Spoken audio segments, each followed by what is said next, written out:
मुझे याद है पहले मोबाइल मोबाइल में किसी का नंबर भी सेव करने के लिए मदद लेते थे कि भाई ये नंबर सेव करना है, थोड़ा बताओ कैसे होगा। तो अभी तो खैर ये सब परेशानी नहीं है, ये सब हो जा रहा है।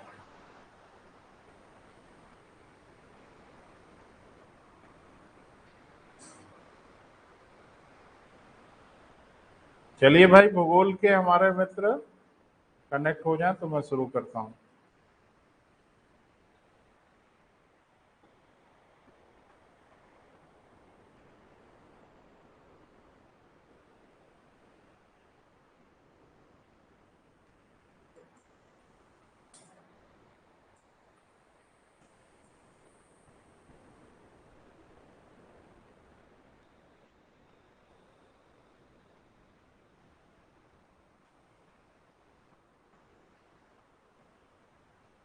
बच्चे नहीं कनेक्ट हो रहे भाई।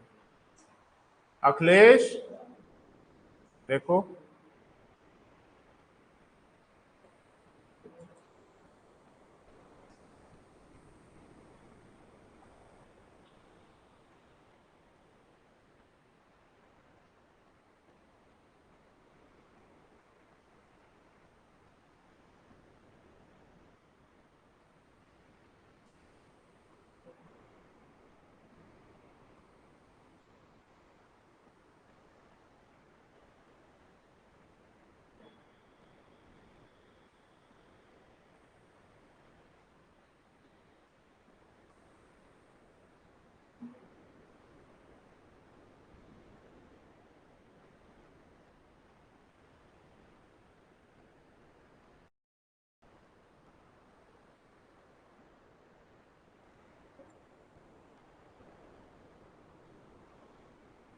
तो कल कहाँ तक थे बेटा हम लोग, बताइए, शुरू किया जाए।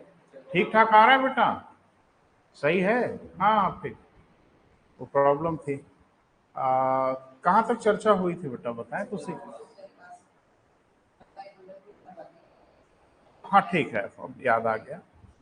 एक्चुअल में हम लोग वायुमंडल का कॉन्फ़िगरेशन पढ़ रहे थे बेटा, कि हमारे वायुमंडल में कौन कौन सी गैसें विद्यमान हैं।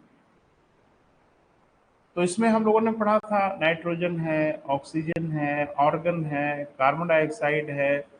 इसके अलावा वायुमंडल में कुछ सक्रिय गैसें हैं, हाइड्रोजन है, हीलियम है, ओजोन है, तमाम छोटी छोटी गैसें, लेकिन बहुत कम मात्रा में है। क्योंकि मैंने आपको बताया था कि नाइट्रोजन और ऑक्सीजन ही मिलके पूरे वायुमंडल की 99% गैसों का निर्धारण कर देती हैं। बच गया 1%। 1% में 0.93 अकेले ऑर्गन है, तो फिर क्या बचा? तो है, अब जाहिर सी बात है गैस है तो बहुत ही कम मात्रा में, लेकिन है। लेकिन ज्योग्राफी में दो बेटा बहुत जरूरी है, दो के बारे में जानना बहुत आवश्यक है। एक जिसको हम लोग कहते हैं बेटा जलवाष्प, और एक डस्ट पार्टिकल। तो दोनों के बारे में थोड़ा थोड़ा कमेंट लिखते हैं, फिर हम आगे बढ़ते हैं। तो अगली हेडिंग बना लीजिए, जल वाष्प। हेडिंग शायद बनाया है आपने, क्या बनाया है, कुछ लिखा है? हाँ, तो उसमें एक लाइन आपने ये लिखा है कि जल वाष्प हमारे वायुमंडल में सर्वाधिक परिवर्तनशील गैस है। इसका मतलब है कि वायुमंडल में जलवाष्प की मात्रा बहुत तेजी से बढ़ती घटती रहती है। यह प्रश्न पूछा गया। व्यवहार में मैंने ये देखा कि जैसे ये प्रश्न पूछा जाता है, तुरंत बच्चों के दिमाग में कार्बन डाइऑक्साइड आता है और वो विकल्प में रहता है। ऐसा नहीं है बेटा, कार्बन डाइऑक्साइड की मात्रा कोई एक दिन में बढ़ती घटती नहीं है। हाँ, ये जरूर है कि हमारे वायुमंडल में जो कार्बन डाइऑक्साइड है वो धीरे धीरे इंक्रीज तो कर रही है, लेकिन सडन इंक्रीज नहीं कर रही है। आप देख रहे हैं ना, धरती पे ग्रीन हाउस इफेक्ट हो रहा है, धरती की गर्मी बढ़ रही है, ग्लोबल वार्मिंग हो रही है, दुनिया भर का बवाल सुन रहे हैं। ये सबके पीछे कार्बन डाइऑक्साइड है, हम आगे चर्चा आपसे करेंगे। लेकिन हमारे वायुमंडल में सर्वाधिक जो परिवर्तनशील गैस है, जिस गैस में सबसे अधिक परिवर्तन होता है, वो कौन है बेटा? जल वाष्प है, जो आप महसूस करते हैं। अभी बारिश हो जाए, अभी क्लाउड हो जाए, अभी बादल हो जाए, आप देखेंगे मॉइस्चर बढ़ जाता है हवा में। बोले बेटा, है ना? अभी एकदम धूप निकल जाए, अभी विंड का डायरेक्शन बदल जाए, तो अभी लू चलने लगती है और नमी और मॉइस्चर एकदम से गायब हो जाता है। ये डे टू डे और एक ही दिन के अलग अलग घंटों में इसकी मात्रा बढ़ती घटती रहती है। ये ध्यान रखना बेटा, भूलना मत कभी। ये प्रश्न पूछा गया है कि हमारे वायुमंडल की सबसे अधिक परिवर्तनशील गैस कौन सी है, तो कौन है बेटा? जल वाष्प। तो थोड़ा सा 2 लाइन और लिखें बेटा, लिखें। धरातल से लगभग 8 किलोमीटर की ऊंचाई तक, धरातल से कितना बेटा? लगभग 8 किलोमीटर की ऊंचाई तक जल वाष्प पाए जाते हैं।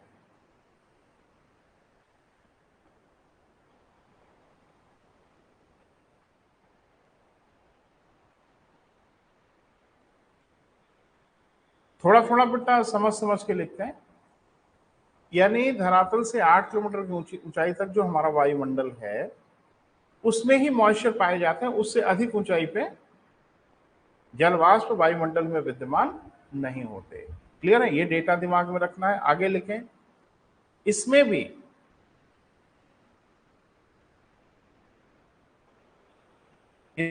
भी धरातल से 2 किलोमीटर की ऊंचाई पर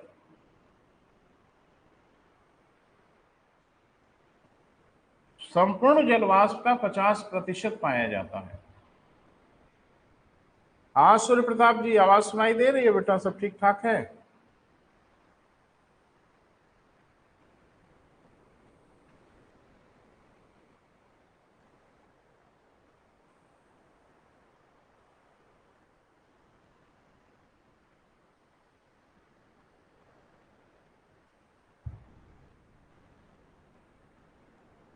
ओके बेटा, ओके ओके, ठीक है। तो आगे बढ़ते हैं हम लोग। तो जो जलवाष्प है बेटा वो हमारे वायुमंडल में 8 किलोमीटर की ऊंचाई तक है, लेकिन उसमें भी सबसे अधिक जलवाष्प कहाँ पाए जाते हैं? मात्र 2 किलोमीटर की ऊंचाई पे। और ध्यान रखना, मौसम और जलवायु संबंधी यानी क्लाइमेट और वेदर के लिए मॉइस्चर की बहुत बड़ी भूमिका है। माने इन्हीं की वजह से, अरे जो आपके यहाँ बारिश हो रही है, बादल आ रहे हैं, क्लाइमेटिक चेंजेस हो रहे हैं, इसमें इनकी बड़ी भूमिका, जबकि इनकी मात्रा बहुत ज्यादा नहीं है। क्लियर है बेटा? अगली हेडिंग बनाइए, डस्ट पार्टिकल, धूल के कण। This is very important. पढ़ते समय आप इसको इग्नोर कर देते हैं। कंपटीशन के लिए ये बहुत ही इंपॉर्टेंट है बेटा। क्यों है, थोड़ा हम आपको समझाते हैं। देखो जो डस्ट पार्टिकल है ना बेटा, वो बहुत अलग अलग साइज के होते हैं। 0.2 नैनोमीटर से लेके बहुत छोटे छोटे पार्टिकल भी विद्यमान होते हैं। लेकिन ध्यान रखना, बड़े बड़े धूल के कण होते हैं। अभी सड़क पे धूल भरे रास्ते पे अगर कोई व्हीकल गुजरे तो आप देखते हैं धूल का पूरा गुबार सा उठ जाता है, बड़े बड़े पार्टिकल होते हैं। लेकिन डस्ट पार्टिकल बहुत छोटे भी होते हैं बेटा। मैं आपको बता दूं,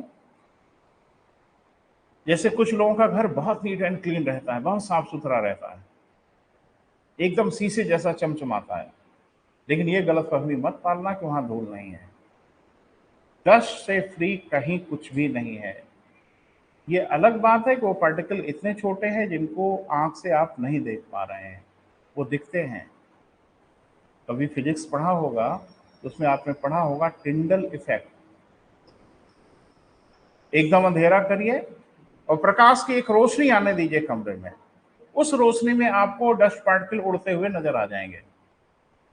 तो लगभग लगभग धरातल से अगर बात करें तो 8-10 किलोमीटर की ऊंचाई तक तो निर्विवादित रूप से धूल के कण पाए जाते हैं, लेकिन बहुत छोटे होते हैं बेटा। इन धूल के कणों को एक नाम दिया जाता है ज्योग्राफी में, जिनको हम लोग कहते हैं हाइग्रोस्कोपिक न्यूक्लियाई। मैं लिख रहा हूं बोर्ड पे। धूल के कुछ विशेष जो कण होते हैं जो बहुत छोटे होते हैं, उनको क्या कहा जाता है बेटा? हाइग्रो। बोर्ड पे हम लिख रहे हैं बेटा।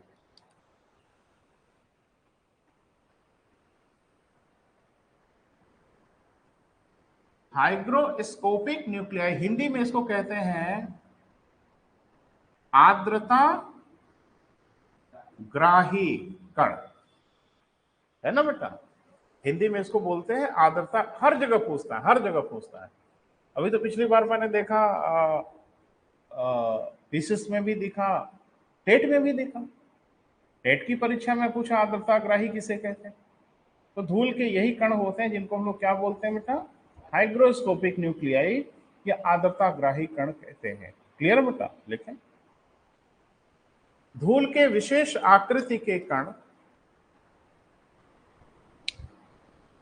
धूल के विशेष आकृति के कण हाइग्रोस्कोपिक न्यूक्लियाई या आर्द्रताग्राही कण कहलाते हैं।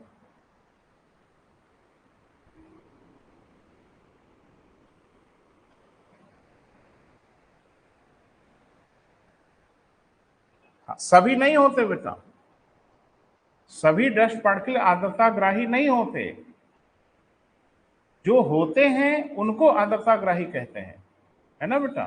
तो कौन कौन होते हैं उनका नाम लिखना पड़ेगा बेटा, लिखें। सोडियम क्लोराइड,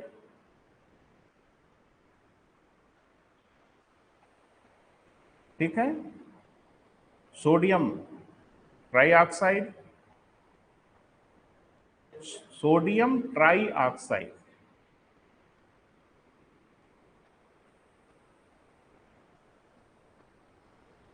ठीक है, मैग्नीशियम क्लोराइड,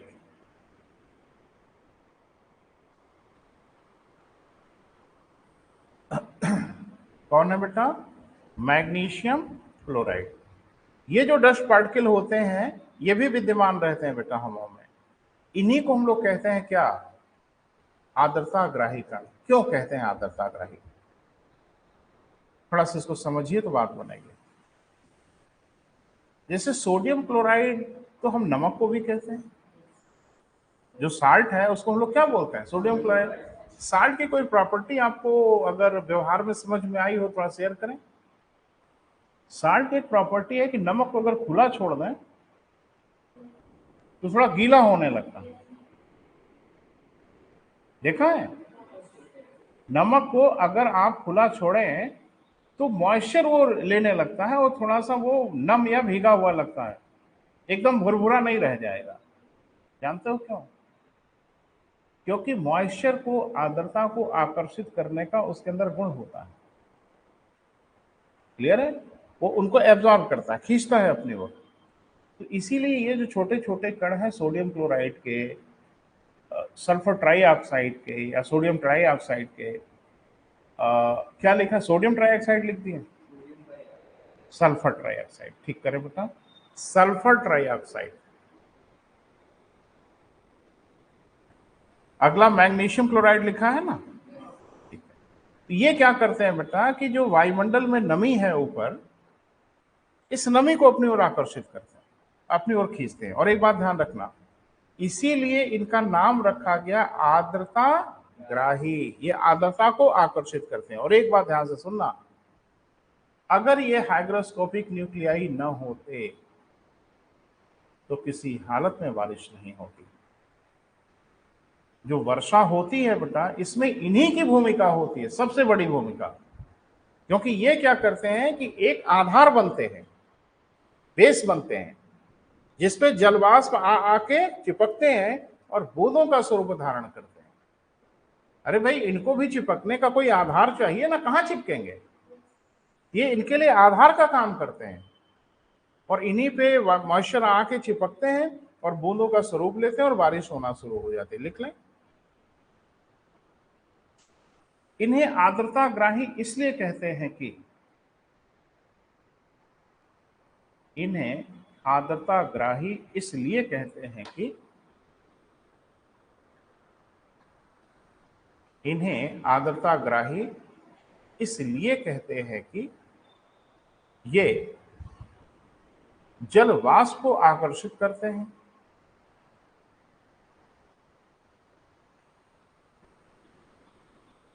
ये किसको बेटा, जल वाष्प को आकर्षित करते हैं, जिसके कारण वर्षा होती है, जिसके कारण क्या होती है बेटा, वर्षा होती है। क्लियर हुआ बेटा, हाँ स्पष्ट है।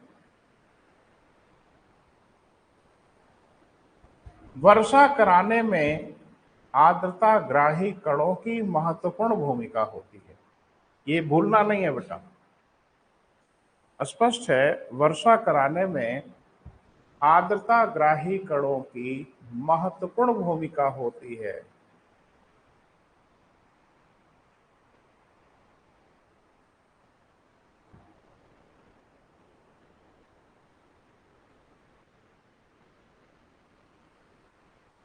क्लियर हुआ बेटा?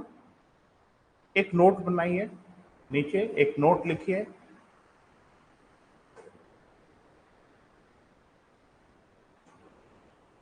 लिखें, जल वाष्प तथा धूल के इन्हीं कणों के कारण, जल वाष्प तथा धूल के इन्हीं कणों के कारण प्रकाश का प्रकीर्णन होता है। जल वाष्प तथा धूल के इन्हीं कणों के कारण प्रकाश का क्या बेटा? प्रकीर्णन। नाम सुना है? इंग्लिश में कहते हैं scattering of light. Scattering of light, scatter माने फैल जाना, छितरा जाना। तो ये जलवाष्प और धूल के जो कण हैं, इनकी एक बड़ी भारी भूमिका है कि जो सूर्य का प्रकाश धरती की ओर आता है, इन्हीं से सूर्य का प्रकाश टकराता है और टकरा के स्कैटर्ड हो जाता है, प्रकीर्णन हो जाता है इसका। एक बच्चे ने कहा हो जाए सर, हमसे क्या लेना देना? नहीं है लेना देना ना। जब प्रकीर्णन हो जाता है तो इसका कुछ असर होता है। पहला असर यह होता है बेटा कि आकाश नीला दिखाई देने लगता है।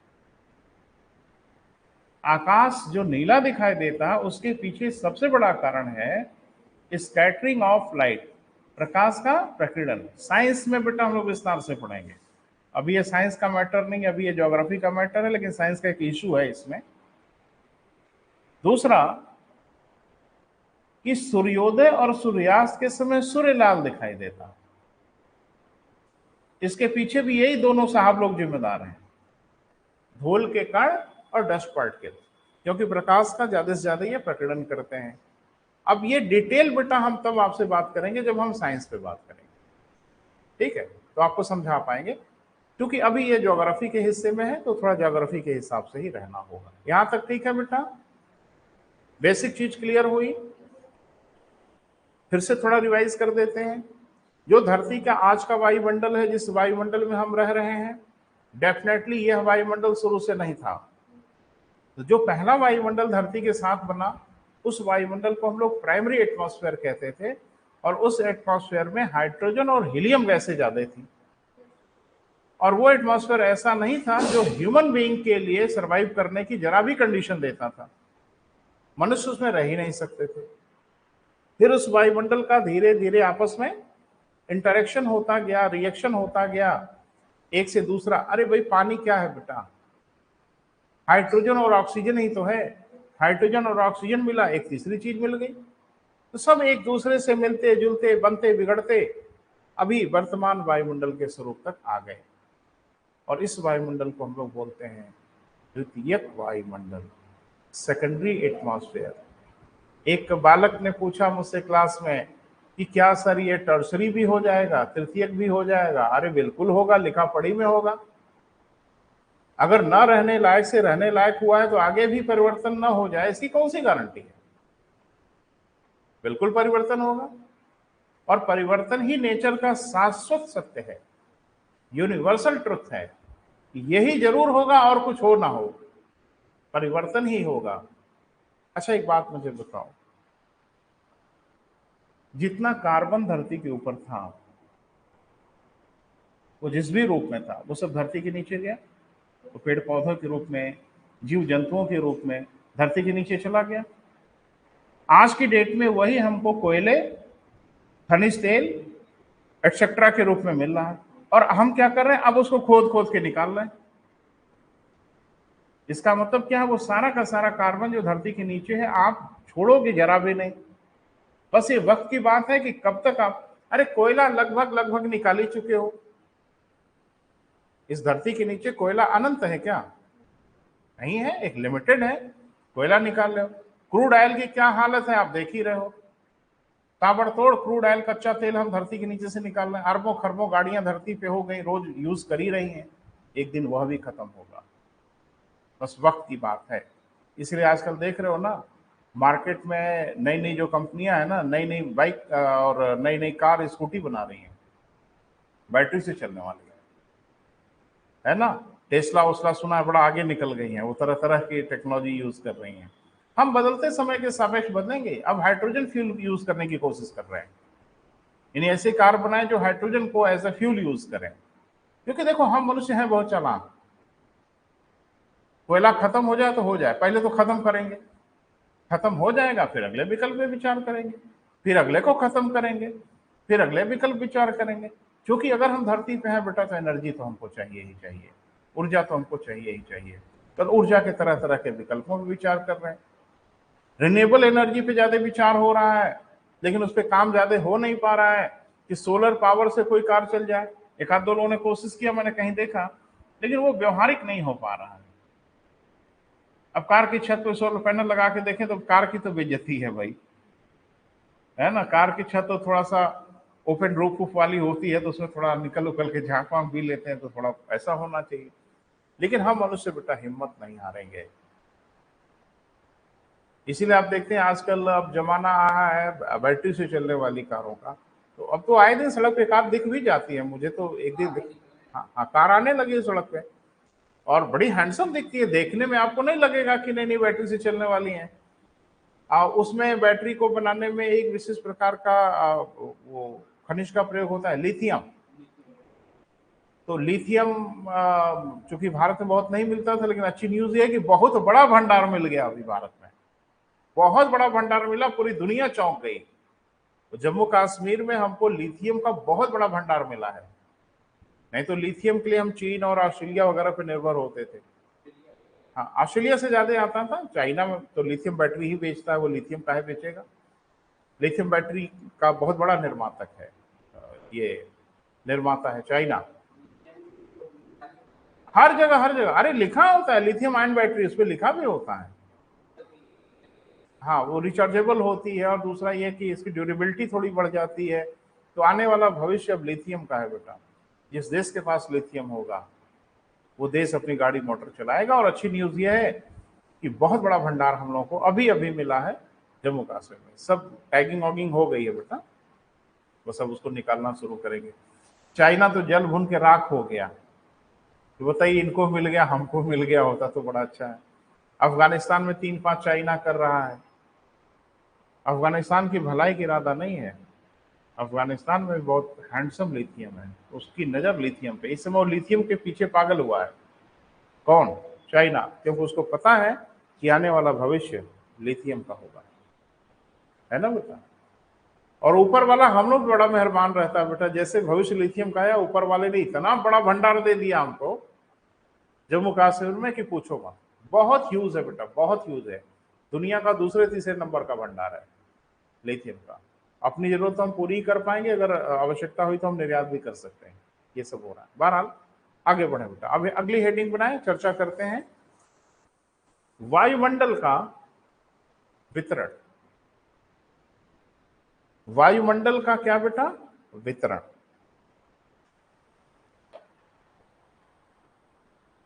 हाँ, तो थोड़ा सा इस पे काम करना होगा बेटा। क्यों? क्योंकि यहां से क्वेश्चन की गारंटी है, मैं लिख के दे सकता हूं, यहां से क्वेश्चन आपकी परीक्षा में हर हाल में आएगा। अभी पीसीएस में भी आया, इसी इलाके से क्वेश्चन आया। अभी जो 2023 की परीक्षा हुई है प्रीलिम्स में, आपसे पूछा है ना कि संभवतः ओजोन गैस वायुमंडल के किस भाग में पाई जाती है। अभी अभी आया है जो परीक्षा हुई है। ये ABCD है बेटा, अगर इसे भी ना बताएं तो आपसे क्या पूछा जाए। तो थोड़ा समझने की कोशिश करते हैं बेटा, आज थोड़ा बोर्ड पे नजर रखिएगा, हम आपसे बात करते हैं।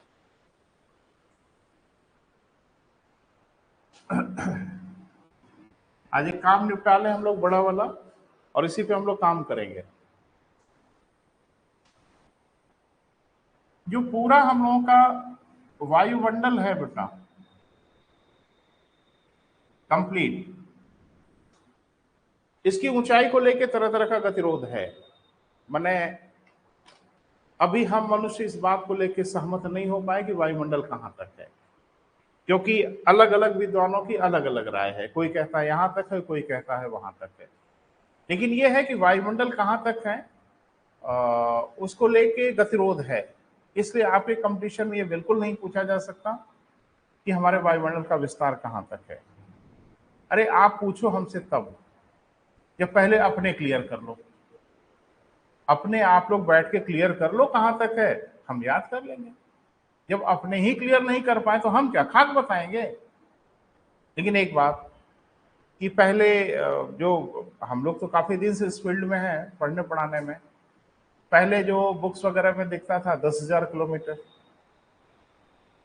फिर आया 32,000 किलोमीटर, फिर आया 36,000 किलोमीटर, अभी बता रहे 1,00,000 किलोमीटर से अधिक है वायुमंडल। अरे बेटा एक बात बताओ, अगर 1,00,000 किलोमीटर की ऊंचाई पर हाइड्रोजन और हीलियम गैस अगर दिख रही है तो क्यों दिख रही है? वो पृथ्वी के गुरुत्वाकर्षण से बधी है तभी तो दिख रही है। और यही ना परिभाषा है वायुमंडल की, कि गैसों का वह आवरण जो पृथ्वी के गुरुत्वाकर्षण से बधी है वही वायुमंडल है। अब ये तो नहीं बताया गया कि उसकी डेंसिटी इतनी होनी चाहिए, मात्रा इतनी। अगर हम कहें कि 100 किलोमीटर पे एक एक अणु भी दिख रहा है अगर हाइड्रोजन हीलियम का, तो परिभाषा के हिसाब से वायुमंडल है। क्लियर है बेटा? बस इतना समझ लें कि ये अगर 1,00,000 किलोमीटर की ऊंचाई तक भी कहा जा रहा है तो सिर्फ कहने के लिए वायुमंडल है, वायुमंडल का वहां कोई इचर फीचर है नहीं परिभाषा के डायमेंशन में, है ना बेटा? तो जो पूरा वायुमंडल यहां से लेके 10,000 मानो, 20,000 मानो, 40,000 मानो, जो भी मानो, फैला हुआ है ना बेटा? तो क्या ये वायुमंडल का जो फीचर है वो एक ही जैसा है? नहीं है, नहीं है बेटा। तो जाहिर सी बात है अब इसको बांटना पड़ेगा, डिमार्केट करना पड़ेगा, एकेडमिक में पढ़ने के लिए इसको देखना पड़ेगा।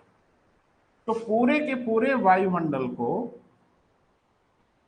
आज इस चार्ट को बेटा आप भी कॉपी में बनाना बहुत जरूरी है, अभी नहीं पहले देख लो। पूरे के पूरे वायुमंडल को हम दो बड़े भागों में बांटते हैं। हमेशा ध्यान रखना, जब भी हम कोई चीज बांटते हैं तो बांटने का आधार होता है, बताना पड़ता है किस आधार पे बांट रहे हैं। क्योंकि आधार नहीं बताओगे तो फिर बंटवारा नहीं हो सकता। जैसे हम आपसे बोले, क्या धरती पे हम लोग जो मनुष्य हैं उनको बांटा जा सकता है? हाँ, जैसी भावना आपकी, बांटा भी जा सकता है, नहीं भी बांटा जा सकता है। अगर हम कहें मानवता के आधार पे तो कोई बंटवारा नहीं है, हम सभी मनुष्य हैं। जेंडर के हिसाब से कहें बांटा जा सकता है। नेशनैलिटी के हिसाब से कहें बांटा जा सकता है। जाति के आधार पे बिल्कुल बांटा जा सकता है। धर्म के आधार, तो डिपेंड ये करता है कि आधार क्या है, तब हम समझ पाएंगे कि बंटवारा होगा कि नहीं होगा। क्लियर है बेटा? तो अभी जो हम वायुमंडल को बांट रहे हैं उसका कोई आधार होगा, तो अभी हम बोलेंगे नहीं, पहले सुन लो। उसको हम दो भागों में बांटते हैं। एक को कहते हैं क्या बेटा? सममंडल। क्या कहते हैं?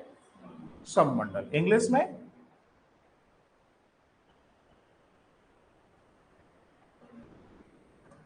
होमोस्फेयर, ठीक है।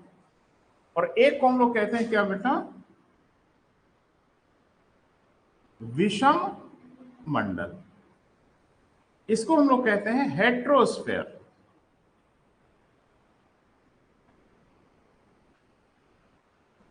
तो पूरा का पूरा जो पृथ्वी का वायुमंडल है ये पहले हम लोग दो बड़े भागों में बांट लेते हैं। क्लियर है बेटा? एक को हम लोग क्या कहते हैं बेटा? सममंडल, और एक को कहते हैं विषम मंडल। एक को इंग्लिश में कहते हैं होमोस्फेयर, एक को कहते हैं हेट्रोस्फेयर। अब ये भी जानना है कि कितनी ऊंचाई तक कौन,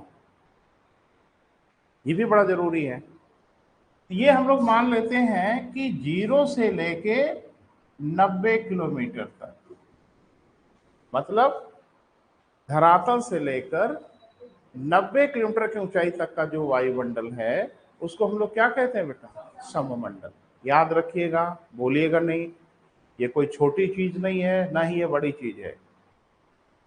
परीक्षा में पूछेगा बता लीजिएगा, छोटी हो जाएगी, और परीक्षा में पूछेगा नहीं बता पाएंगे ना तो बहुत बड़ी चीज हो जाएगी, तकलीफ हो जाएगी आपको। क्लियर है बेटा?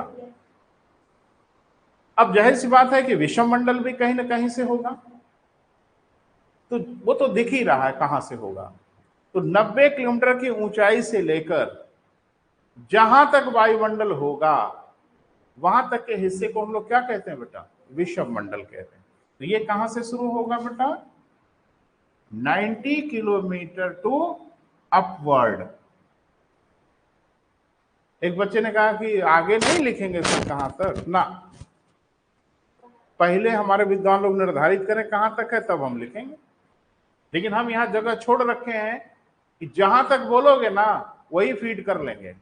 अगर 30,000 किलोमीटर बोलोगे तो 30,000 तक, अगर 1,00,000 किलोमीटर आप कह रहे हैं तो 1,00,000 किलोमीटर तक। तो इतना जरूर समझ लें कि 90 किलोमीटर की ऊंचाई से लेकर वायुमंडल की सीमा तक, जहां तक हमारा वायुमंडल होगा वहां तक।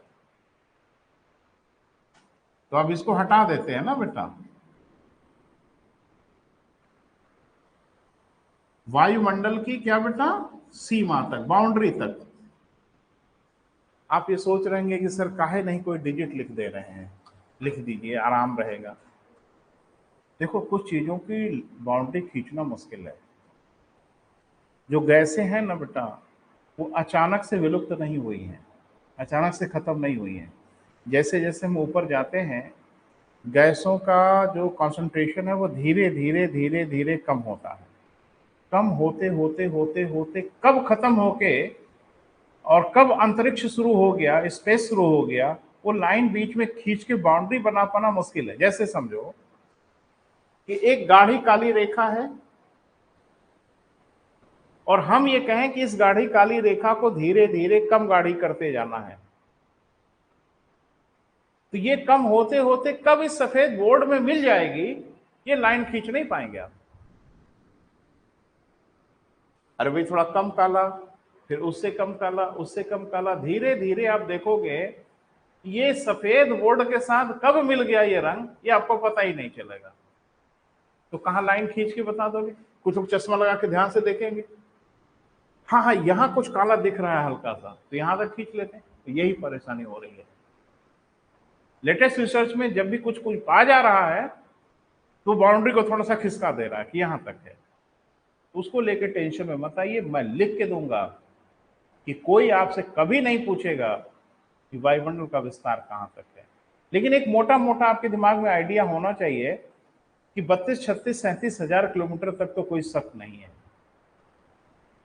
ठीक है, वहां तक तो है ही है। अब जरा ध्यान से देखें, यह जो बंटवारा किया गया होगा बेटा वो किस आधार पर किया गया होगा? कोई आधार तो चुना ही गया होगा। मैंने कहा बिना आधार के बंटवारा तो नहीं हो सकता। अरे सब तो वायुमंडल ही है, यहां से वहां तक वायुमंडल ही है, फिर इसको दो भागों में क्यों बांटा? तो कोई आधार होगा। नाम से ही आधार समझ में आ रहा है। अगर नाम ध्यान से पढ़ें तो मुझे लगता है इसका आधार समझ में आ रहा है। क्लियर है? सम माने समान, विषम माने असमान। थोड़ा ध्यान से सुनिएगा बेटा, है बड़ा इंपॉर्टेंट। वायुमंडल में आपने जो गैसें देखा है, पढ़ा है अभी, मुझे लगता है कल परसों के लास्ट लेक्चर में पढ़ा था। वायुमंडल में धरातल से लेकर 90 किलोमीटर की ऊंचाई तक सारी गैसें आपस में मिली रहती हैं।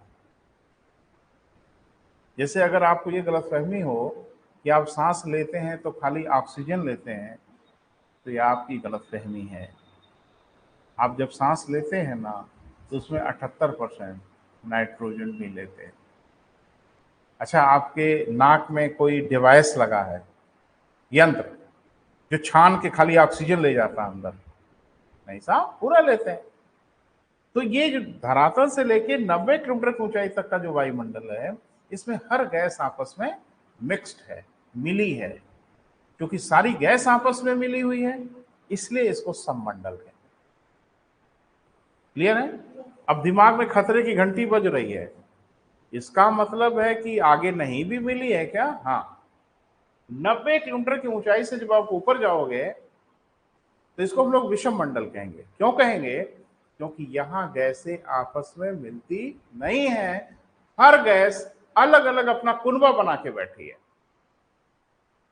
पता नहीं समझ पा रहे हो कि नहीं? 90 किलोमीटर से ऊपर जब आप जाओगे तो हर गैस अलग अलग लेयर बना बना के है, कोई गैस दूसरे गैस में नहीं मिलती।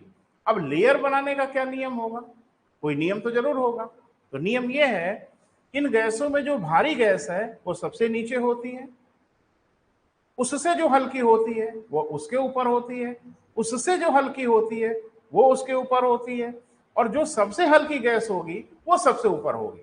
आपकी परीक्षा में पूछा गया वायुमंडल के सबसे बाहरी भागों में कौन सी गैस होती है? मुझे लगता है आप समझ रहे हैं। हाइड्रोजन से हल्की कोई गैस है नहीं, इसलिए हमारे वायुमंडल के सबसे बाहरी भागों में हाइड्रोजन और हीलियम जैसी गैसें ही पाई जाती हैं। क्लियर है बेटा? समझ में आया? अभी हम सब लिखाएंगे बेटा, परेशान मत होना, अभी समझना है।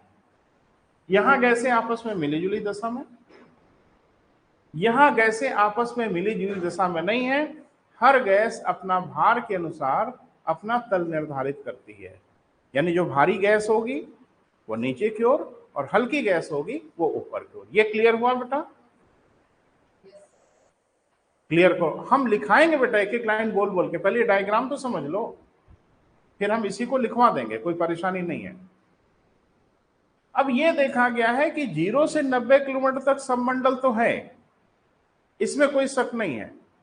अच्छा, दिख नहीं रहा है बेटा? चलो हम मुंह से बोल देंगे, घबराओ मत। 0 से 90 किलोमीटर तक सममंडल तो है, लेकिन गैसों का जो नेचर है, चरित्र है, वो एक जैसा नहीं है। यानी इनकी जो ज्योग्राफिकल कंडीशन है, फिजिकल कैरेक्टर है, वो एक जैसा नहीं है। सममंडल तो है। एक बात मुझे बताइए, कभी आपने यह विचार किया कि माउंट एवरेस्ट जो है वो लगभग धरातल से 9 किलोमीटर करीब है सूर्य से? अरे 8,848 मीटर, मोटा मोटा मान लो 9 किलोमीटर। तो माउंट एवरेस्ट जो है वो 9 किलोमीटर हमसे आपसे सूरज के करीब है। हद हो गई। अरे भाई, वो सूरज की ओर ही तो उठा हुआ है, 9 किलोमीटर वो सूरज के करीब है, तो उसको गर्मी तो हमसे आपसे ज्यादा मिलनी चाहिए ना। जो सूरज के नजदीक जाएगा उसको गर्मी तो ज्यादा मिलनी चाहिए ना। तो उसको हमसे ज्यादा गर्मी मिलनी चाहिए माउंट एवरेस्ट को, और ज्यादा अगर नहीं मिल रही है तो कम से कम उतनी तो मिलनी ही चाहिए जितनी हमको मिल रही है। फिर वहां साल भर बर्फ कहां जमी रहती? ऊंचे पर्वतों की चोटियों पे साल भर बर्फ जमी रहती, और माउंट एवरेस्ट पे तो खैर पूछना ही नहीं, कभी फोटो वोटो देखा होगा आपने, पूरा इलाका साल भर बर्फ से ढका रहता है। तो आपको नहीं लगता कि यहां तो कुछ गड़बड़ है भाई? क्योंकि वो इलाके तो और करीब है सूरज के, वहां तो सूरज की गर्मी और आनी चाहिए, but there is something wrong. तो एक बात तो तय हो रही है बेटा कि जो फिजिकल कैरेक्टर है, भौतिक गुण है, वो 0 से 90 किलोमीटर तक एक जैसा नहीं है। तो इस बार भौतिक गुणों के आधार पे फिर बांटेंगे। किसको? सम को भी बांटेंगे, विषम को भी बांटेंगे। ये जो बांटा था मिलने जुलने के आधार पे, बोले, अब इसको बांटेंगे भौतिक गुणों के आधार पे, इनका गुण क्या है। तो फिजिकल कैरेक्टर के आधार पे सब मंडल को फिर हम बांटते हैं। जरा सा ध्यान से बेटा पढ़िएगा। पहले को कहते हैं क्षोभ मंडल, अंग्रेजी में ट्रोपोस्फेयर। क्या कहते हैं बेटा? ट्रोपोस्फेयर, पढ़ा होगा। दूसरे को कहते हैं समताप मंडल। क्या कहते हैं बेटा? दिखाई नहीं दे रहा बेटा? दिख रहा है? हाँ, लिख दे रहा है।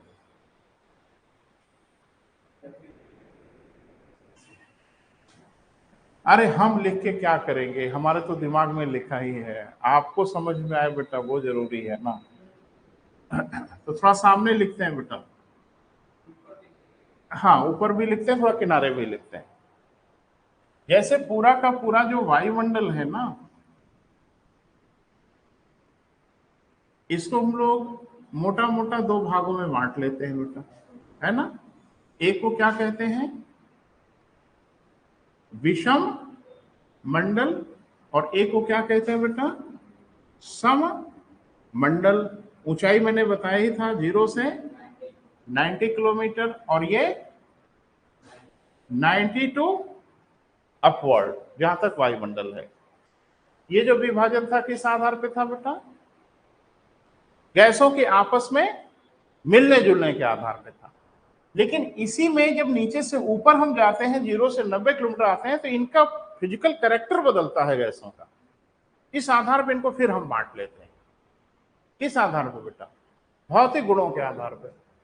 तो इसमें पहला जो दिखा था उसको हम लोगों ने कहा था क्या बेटा, क्षोभ मंडल। हिंदी में, अब बहुत ढेर सारे बच्चे हिंदी नहीं समझ पाते आजकल, सीबीएसई बोर्ड वाले बच्चे ज्यादा हैं, तो इंग्लिश भी मैं जरूर लिखता हूं। क्या कहते हैं बेटा, ट्रोपोस्फेयर। क्लियर है। दूसरा समताप मंडल। इस बार यही वाला पूछा आपसे पीसीसी परीक्षा में,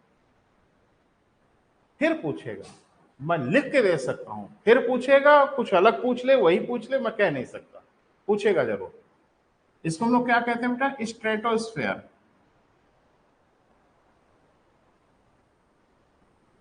इंग्लिश में क्या कहते हैं बेटा, स्ट्रेटोस्फेयर। फिर तीसरा है जिसको हम लोग क्या कहते हैं बेटा, हिंदी में मध्य मंडल, और इंग्लिश में कहते हैं मेसोस्फेयर। क्लियर है बेटा। तो कौन सा लिखा, 3। समताप मंडल को फिर कितने भागों में बांट लिया, 3 भागों में। कौन कौन सा बेटा, क्षोभ मंडल, समताप मंडल और मध्य मंडल। आगे नहीं बांटा, इसका मतलब है कि 90 किलोमीटर तक पहुंच गए होंगे। अरे नहीं पहुंचे हो तो फिर बांटे होते, जिसका मतलब कि 90 किलोमीटर में ये तीनों डिवाइडेड है। अब कहां से कहां तक है वो थोड़ा देख लें। इसको हम लोग कहते हैं कि धरातल से लेकर 10 या 18 किलोमीटर तक। क्लियर है बेटा। अब इसको लेके बड़ा गतिरोध है बेटा, इस पर खूब बात करनी पड़ेगी कि कहीं ये धरातल से लेके मात्र 10 किलोमीटर की ऊंचाई तक है, और कहीं धरातल से लेके ये 18 किलोमीटर तक की ऊंचाई तक है। कौन, क्षोभ मंडल। ये बहुत बड़ा एक टेक्निकल इशू है जिसको आपको समझना पड़ेगा, हम आपको समझाएंगे, पहले इसको देख लीजिए। तो 18 किलोमीटर तक पहुंच गए हम लोग, 10 किलोमीटर कहिए या 18 किलोमीटर कहिए, जहां तक पहुंचे थे वहां से लेके 50 किलोमीटर की ऊंचाई तक कौन है बेटा, समताप मंडल। क्लियर है। 50 किलोमीटर की ऊंचाई से लेकर कहां तक, हम समझ में आ ही रहा है, और कहां तक होगा, 90 किलोमीटर तक। क्या बेटा, मध्य मंडल। एक बात ध्यान से सुनो, एक्चुअल में है क्या परेशानी बेटा, उसको जरा देखिए। परेशानी यह है कि जो क्षोभ मंडल की ऊंचाई है ये अलग अलग किताबों में अलग अलग लिखी हुई है, और आपसे ज्यादा हमने किताबें पढ़ा है, इसमें कोई शक शुबहा नहीं है, बुरा मत मानना। कहीं आपको 10 से 12 दिखेगा, कहीं 8 से 14 दिखेगा, कहीं 16 से 18 दिखेगा। हर राइटर ने अलग अलग लिखा है, लेकिन मैं जो डेटा दे रहा हूं ये एनसीईआरटी में लिखा है।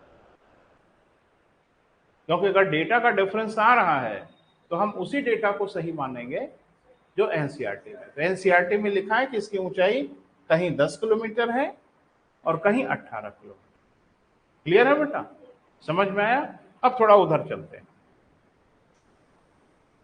विषम मंडल। तो विषम मंडल भी कुछ बटा होगा, बोल नहीं रहे। तो विषम मंडल जो बटा है उसको जरा देख लीजिए। ये पहला जो इसका बंटवारा हुआ है वो क्या हुआ है बेटा,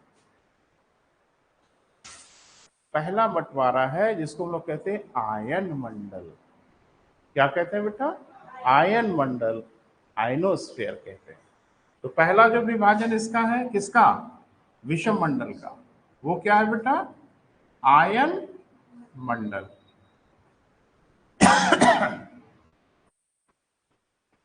आयनोस्फीयर। अब इसकी भी ऊंचाई ऊंचाई थोड़ा दिमाग में रहना चाहिए। तो भाई 90 किलोमीटर तक का मामला तो निपटी गया है, तो अब जाहिर सी बात है हम 90 किलोमीटर के ऊपर ही जाएंगे। तो ये माना जाता है कि 90 किलोमीटर की ऊंचाई से लेके लगभग 600 किलोमीटर की ऊंचाई तक इसका विस्तार है। कितना बेटा? 90 किलोमीटर टू 600 किलोमीटर। हाँ, इसको भी लेके गतिरोध है। कुछ राइटर इसको 800 किलोमीटर तक मानते हैं, कुछ इसको 400 ही मानते हैं, कुछ इसको 600 मानते हैं। तो हमने मध्य मार्ग अपनाया है, तो हमने 600 मान लिया है। आप सोच रहे होंगे सर ये सब बकवास काहे रहता है? तो लाइन वहां बाउंड्री नहीं बना दी गई है, कभी ये नीचे ऊपर होता ही रहता है। क्लियर है बेटा? फिर दूसरा,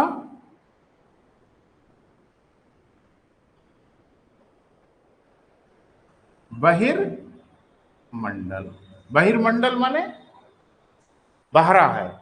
नहीं नहीं, एक्सोस्फेयर। एक्सोस्फेयर जो बाहर की ओर है, इंग्लिश में इसको क्या कहते हैं बेटा? एक्सोस्फेयर। बहिर्मंडल कहां तक? 600 किलोमीटर की ऊंचाई से लेकर, खत्म कहानी। अब कोई बंटवारा बंटवारा है ही नहीं है। 600 किलोमीटर की ऊंचाई से लेकर वायुमंडल की सीमा तक।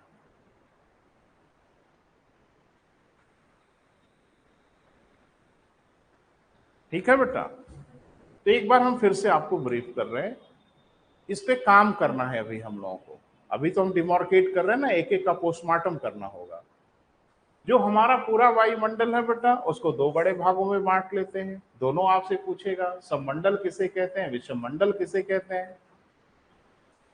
सममंडल को फिर हम तीन भागों में बांटते हैं, यानी इस 90 किलोमीटर को तीन टुकड़ों में तोड़ते हैं।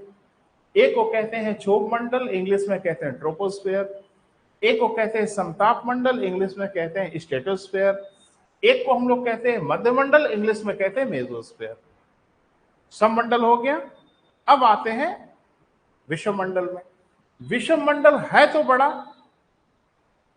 बहुत बड़ा है, लेकिन बस इसे दो ही भाग में बांटा गया।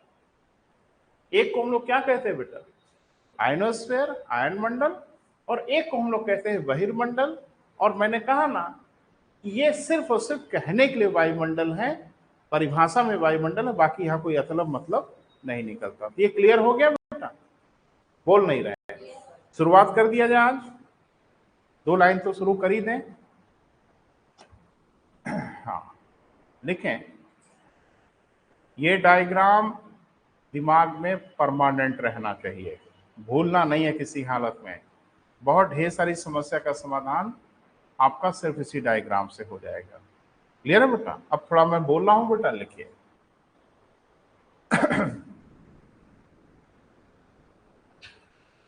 लिखिए, संपूर्ण वायुमंडल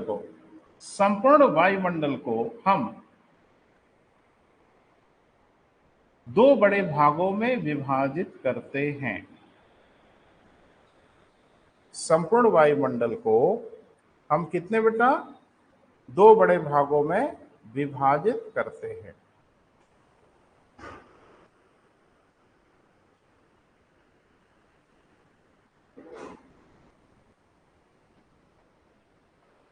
क्लियर है? हाँ।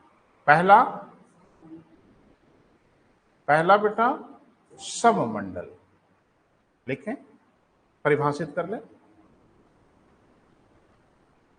धरातल से लेकर 90 किलोमीटर की ऊंचाई तक के, धरातल से लेकर कहां तक बेटा?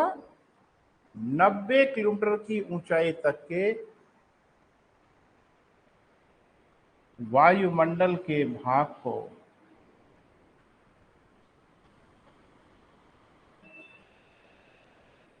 को सममंडल कहते हैं।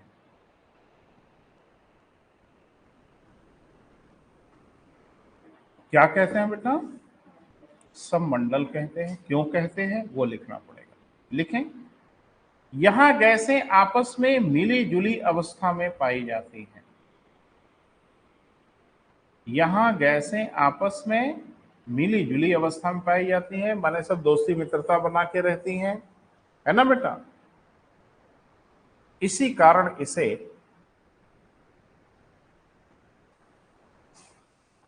कारण इसे सममंडल कहते हैं। क्लियर हुआ बेटा?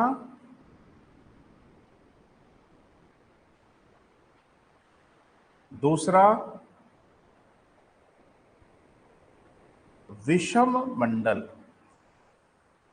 अंग्रेजी भी जरूर लिखिएगा बेटा, इसका इंग्लिश वर्जन जरूर लिखते चलिएगा। विषम मंडल क्या कहते हैं बेटा? हेट्रोस्फेयर। ठीक है, लिखें, 90 किलोमीटर की ऊंचाई से लेकर 90 किलोमीटर की ऊंचाई से लेकर वायुमंडल की सीमा तक के भाग को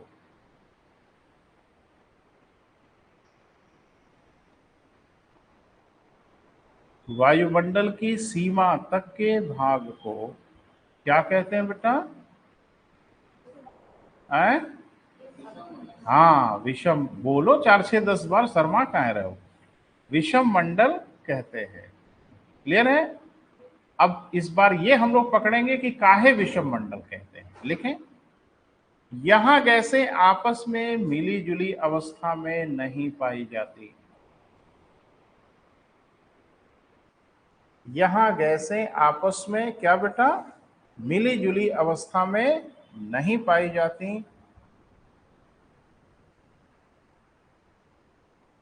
वरन अपने भार के अनुसार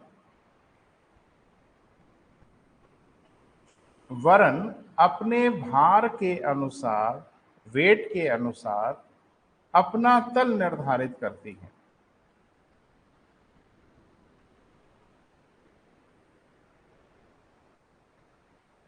क्लियर है बेटा? अर्थात भारी गैसें नीचे की ओर, हल्की गैसें ऊपर की ओर होती हैं।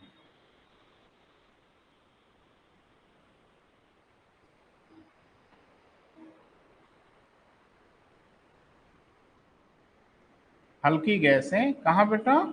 ऊपर की ओर होती हैं। यही कारण है कि वायुमंडल के सबसे बाहरी भागों में यही कारण है कि वायुमंडल के सबसे बाहरी भागों में हाइड्रोजन तथा हीलियम गैसें ही पाई जाती हैं। हाइड्रोजन तथा हीलियम गैसें ही पाई जाती हैं।